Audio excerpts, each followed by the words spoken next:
So, let me tell you how I came across this article, first of all, because this article has made me so angry. And I think this should make a lot of people even angrier, because this is Nigel Farage essentially doing his victory lap. Now, before we get into Nigel's lap of victory, let's first of all cover what's been going on in the past 2 days, because we haven't really covered this yet. But, and I am going to cover them, don't worry, we may cover them tomorrow on the Good Morning Walk, so we'll see you out there bright and early. If not, don't worry, I will probably do videos about them as well, because these issues are going to be important for us going forward as well. So, what happened? Well, first of all, the EU have now essentially ratified the Brexit agreement, basically saying, hey, Boris, this deal has teeth. If you don't follow it, it will bite you. It will bite you hard. The second thing that's happened this week is that we've gone into negotiations with Norway to try and get access to their fishing waters. Something, again, which we were told, being in the EU, the Common Fisheries Policy, by people like Nigel Farage, that we could not do because we were members of the EU and this was just impossible to do by ourselves.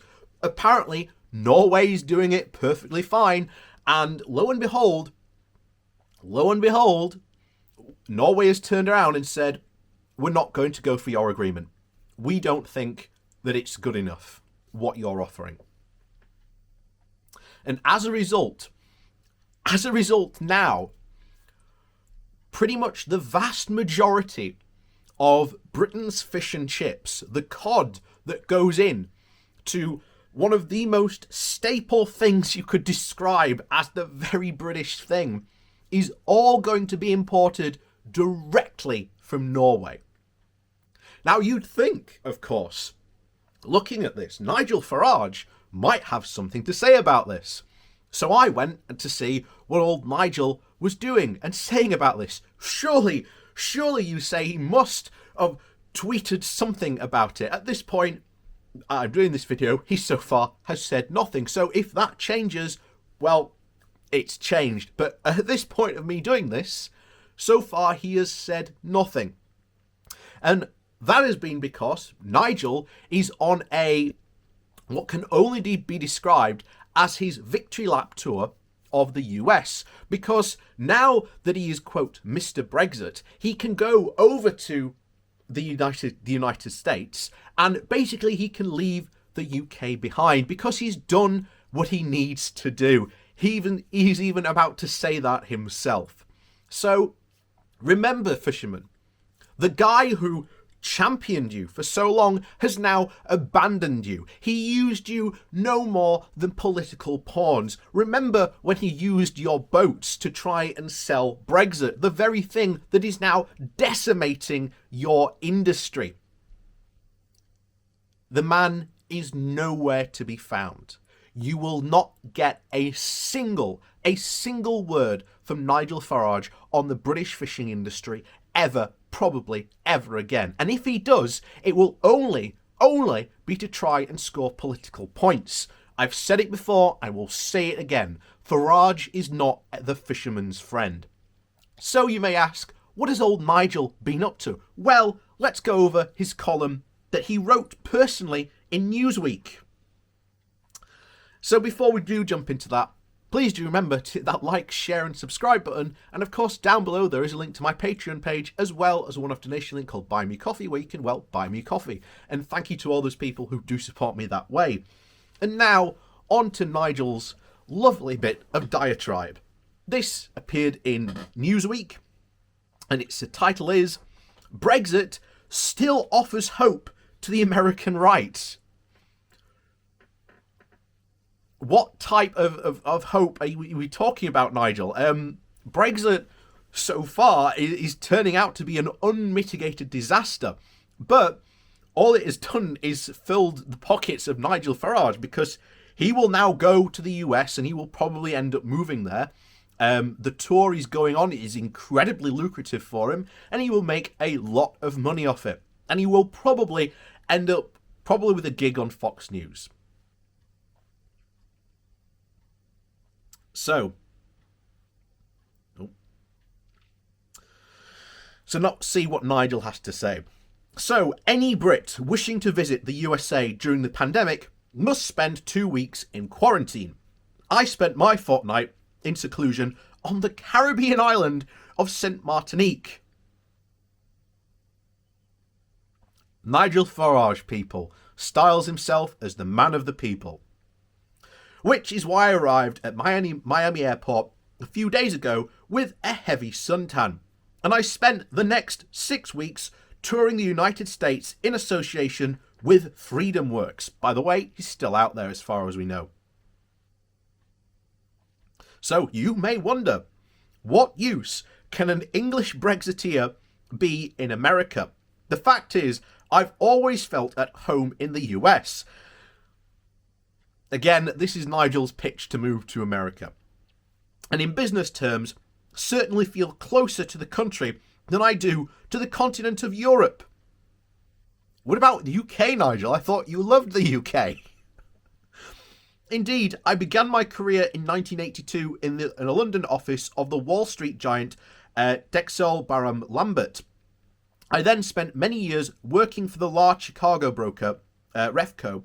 In political terms, I had visited the Hill and addressed members of Congress and the Senate several times before the Brexit referendum in 2016, even if very few people in the US politics had full understanding of the European Union at the time. And neither does Nigel Farage. Nigel Farage does not have a vast understanding of the European Union. Indeed, the Common Fisheries Policy and the board of which he was a member, where he missed the vast majority of meetings where he could have stood up for Britain's fishermen and got them a better deal, which, by the way, because he didn't do that, it was up to a TV chef, I believe, Heston Blumenthal, I think, who then had to go to the EU to help negotiate better rights. So he did far more for British fishermen than Nigel Farage has ever done. So, anyway, Nigel continues. When the Brexit result came through 5 years ago, everything changed. And I believe it had a huge impact on America. It had no impact on America. Absolutely no impact. This is Nigel, again, big-headed, inflating his ego. I remember arriving in Cleveland that summer for the Republican convention and being astounded that the bartenders and taxi drivers were all pointing at and asking at me, "Aren't you that Brexit guy?" The Brexit theme was picked up by the Republican challenger at the time, Donald Trump, who went around the United States calling himself Mr. Brexit, at least until I arrived, when he transferred the name to me. There is no doubt that the Trump campaign believed Brexit's key message, that the establishment could be beaten. Considering what Trump went on to do, he was probably more pro-establishment than any other Republican there ever was. So, there you go. And that message was a crucial part of his success in November of 2016 elections.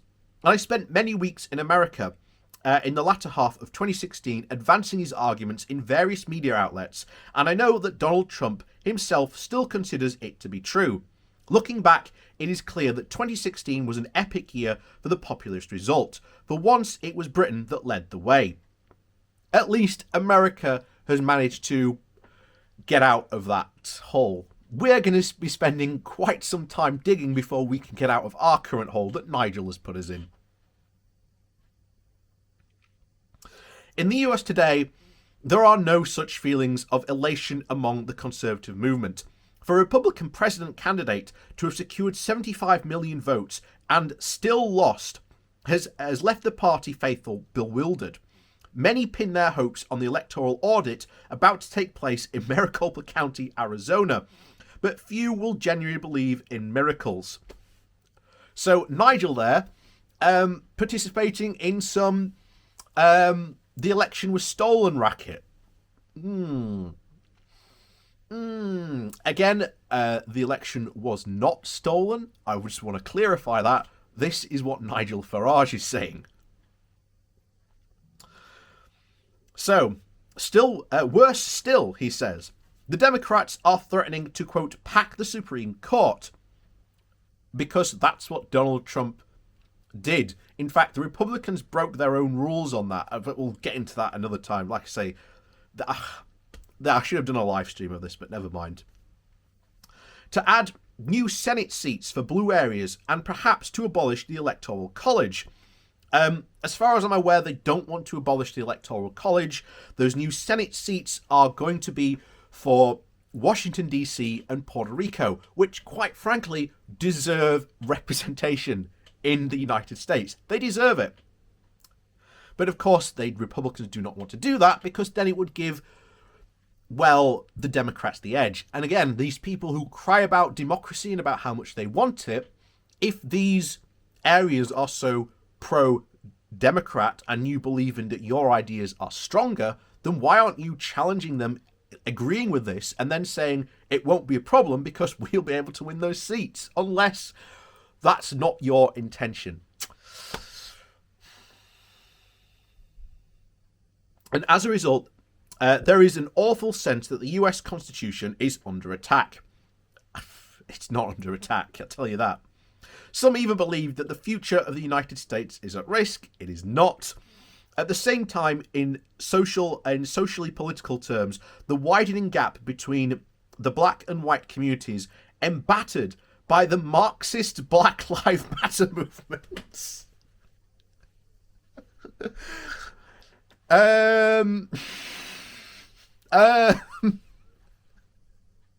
Where do we start with that? Oh, Christ. Look, Black Lives Matter just want more accountability for police officers and for to be reforms in policing. Beyond that, I don't really think they're Marxist. Once again, you can tell the audience that Nigel here is writing for. So anyway, it continues.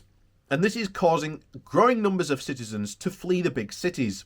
In short, things seem to be in a state of flux. Over the weekend, I spoke to several members of Congress who are utterly demoralised. But I was able to remind them of the Brexit movement's own struggles.